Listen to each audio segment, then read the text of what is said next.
Hello, Odooers. Welcome back to our channel Devintelle. Today we will see how to create meetings for the specific task in projects. You can see here our module Dev Task Meetings.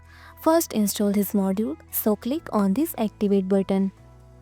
Now our module is installable. First go to projects, go to task, go to anyone like share cabinet and see here this button for create meeting.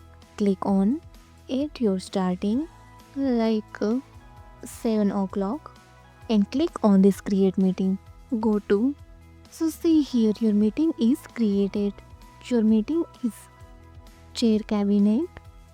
Start is 26 March and time is 7 o'clock. Project is office design.